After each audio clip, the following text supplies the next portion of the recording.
नमस्कार दोस्तों, मेरा नाम है प्रदीप चौहान। 15 लाख से ज़्यादा सैनिक तैयार हैं। तैयारी है अब हल्ला बोलने की, तैयारी है अब हमला करने की। कमज़ोर पड़ चुके दुश्मन को अब सांस लेने की जगह नहीं देनी है जब तक दुश्मन को सत्ता से बेदखल ना कर दें।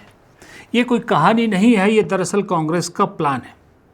जी हाँ, कल कांग्रेस वर्किंग कमेटी की जो बैठक हुई उसमें 3-4 चीज़ों को लेकर कांग्रेस ने बहुत बड़े फैसले लिए हैं और इन फैसलों को अगर कांग्रेस जिस तरह से कह रही है वैसे इम्प्लीमेंट करती है तो आप यकीन मानिए मोदी सरकार के लिए चिंता की बात है, क्योंकि 4 मेजर मुद्दे CWC में, जैसा उन्होंने कहा, कि क्लियरली तय किए गए हैं। पहला, जो शिक्षा को पेपर लीक का मामला है उसे किसी भी हाल में नहीं छोड़ा जाएगा, यानी राहुल गांधी युवाओं के साथ जुड़े रहेंगे और जो उनका छात्रों की गूंज प्रोग्राम है वो अलग अलग फॉर्मेट में 800 के करीब शहरों में आयोजित किया जाएगा, जिसमें बहुत सारे शहरों पर राहुल गांधी खुद भी जाएंगे।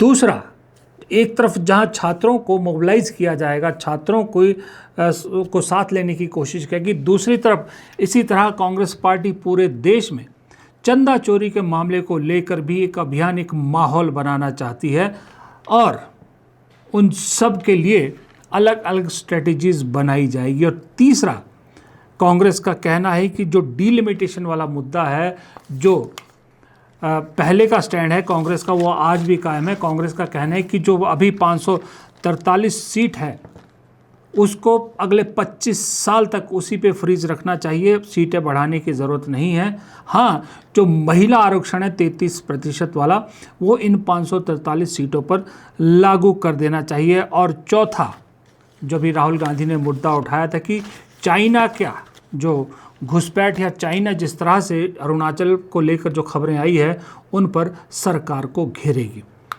ये 4 मुद्दे हैं जो अभी संसद सत्र खत्म हुआ, मॉनसून सत्र, जिस पर सरकार बैकफुट पे दिखी।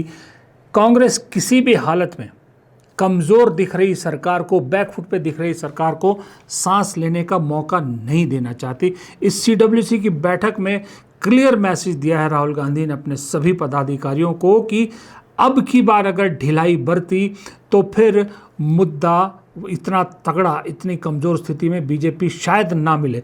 अब की बार अगर हमने सांस लेने का चांस छोड़ दिया तो फिर हमारे लिए आगे लड़ाई मुश्किल हो जाएगी। इसलिए इस वक्त सबसे वनरेबल है मोदी सरकार, लोहा गर्म है, हथौड़ा मार दो। और ऊपर से एक ऐसा मुद्दा जो लगता है कांग्रेस के हाथ आ गया है, जिसे कांग्रेस बहुत ज़ोरों शोरों से भुनाने की तैयारी में है, वो है मल्लिकार्जुन खड़गे की सभा स्थल की गई शुद्धिकरण, जो हल्द्वानी में उत्तराखंड में किया गया।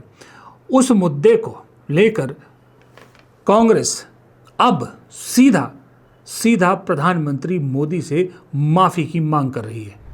शुद्धिकरण के बारे में जो कुछ हम कह सकते हैं वो कम होगा।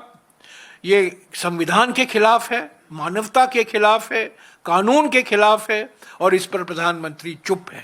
हल्द्वानी में जो शुद्धिकरण किया गया खड़गे जी के भाषण के बाद, ये बीजेपी के कार्यकर्ता इसमें जुड़े हुए थे, बीजेपी RSS की इकोसिस्टम की संस्थाएं जुड़ी हुई थी और ये कहना कि ये कुछ लोगों ने ये किया, ये बिल्कुल गलत होगा।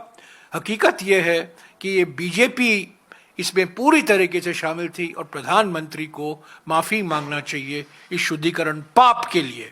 ये एक पाप है, गोरा पाप है और ये संविधान के खिलाफ है। कल की CWC की बैठक में हुए फैसलों से एक चीज़ तो बड़ी क्लियर दिख रही कि कांग्रेस को इस वक्त लग रहा है कि उस वक्त उनके पास मौके ही मौके हैं, बहुत सुनहरी मौका है। इतने मुद्दे एक साथ कांग्रेस को शायद आगे ना मिल पाए और ना अब तक मिले थे। और सबसे बड़ी बात है कि इस वक्त सरकार, मोदी शाह दोनों कमज़ोर दिख रहे हैं। एक तरफ छात्रों की नाराज़गी सरकार के खिलाफ है पेपर लीक को लेकर, दूसरी तरफ चंदा चोरी को लेकर हिंदू समाज नाराज़ है, तीसरी तरफ दलितों को अपनी तरफ खींचने के लिए मल्लिकार्जुन खड़गे का इतना बड़ा मुद्दा मिल गया है। ये सारे मुद्दे मिला के अगर कांग्रेस पार्टी स्ट्रेटेजिकली इस चीज़ को अलग अलग प्लेटफॉर्म पे अलग अलग तरीके से पूरे देश में अभियान के रूप में चलाए तो मोबिलाइजेशन आसान हो सकती है और एक हवा कांग्रेस के फेवर में बन सकती है। और इसके लिए जाहिर सी बात है कांग्रेस की सबसे बड़ी कमजोरी होती थी कि कमज़ोर संगठन, लेकिन जब कल सीडब्ल्यूसी बैठक के बाद जो प्रेस कॉन्फ्रेंस हुई उसमें जिस तरह से केसी वेणुगोपाल ने कहा कि तकरीबन 80% काम पूरा हो चुका है संगठन सृजन का, 15 लाख से ज़्यादा पदाधिकारी बना दिए गए हैं। जी हाँ, जो मैंने 15 लाख सैनिकों की बात की वो 15 लाख से ज़्यादा, करीब 16 लाख पदाधिकारी अब तक चुन लिए गए हैं, बना लिए गए हैं और अक्टूबर तक ये संगठन सृजन का ये पदाधिकारियों को चुनने का काम खत्म हो जाएगा। अब अगर पूरे देश में 15-16 लाख पदाधिकारी हैं, संगठन अगर आपने जिला अध्यक्ष से लेकर BLA 2 तक उन्होंने पूरा आंकड़ा दिया है कि कितने चुन लिए गए हैं, कितने बना लिए गए हैं, नियुक्तियां हो गई है, तो फिर ये मुद्दे उसी भरोसे कांग्रेस पूरे देश में पहुंचाना चाहती है। अब अगर आप सोचिए, क्योंकि सुबह का समय है, ज़्यादा वक्त आपका नहीं लूँगा, ज़्यादा लंबा वीडियो बहुत लंबा हो जाएगा, ज़्यादा बात नहीं करूँगा, लेकिन इतना तय है कि अगर ये 4 मुद्दे जो मेजर मुद्दे मैंने आपको गिना है, ये चारों मुद्दे अलग अलग प्लेटफॉर्म पे या अलग अलग तरीके से कांग्रेस मोमेंटम बनाने में कामयाब हो जाती है, नैरेटिव बनाने में कामयाब हो जाती है, तो बात बिल्कुल सही है कि 29 तक की ज़रूरत नहीं पड़ेगी, क्योंकि 27 में भूलना नहीं चाहिए हमें 7 बड़े विधानसभा चुनाव है। और अगर ये नैरेटिव कांग्रेस बना पाई और उन 7 विधानसभा चुनाव में खेल कर गई, कुछ कामयाबी हासिल कर ली, तो 29 तो बहुत बाद की बात है, उससे पहले ही बहुत सारा खेल हो जाएगा। ये कल के CWC बैठक की मोटी मोटी जानकारी जो है मुझे आपको देनी थी। सुबह आप उठे होंगे, आपको जानना था कि क्या क्या हुआ है, क्या फैसले लिए गए हैं। ये सारे फैसले आपको मैंने सुनाए, अगर इन फैसलों का सारा डिपेंड अप करता है कि ये फैसले तो हो जाते हैं, कांग्रेस फैसले बहुत बड़े बड़े करती है लेकिन इम्प्लीमेंटेशन नहीं होती है उनकी।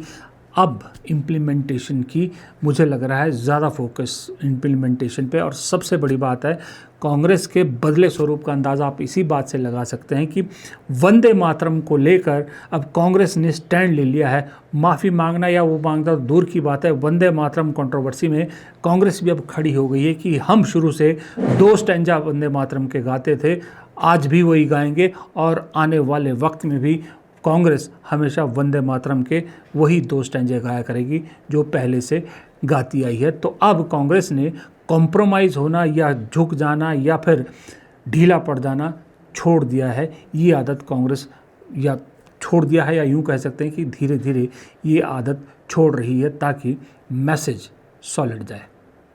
फिलहाल इस वीडियो में इतना ही। नमस्कार।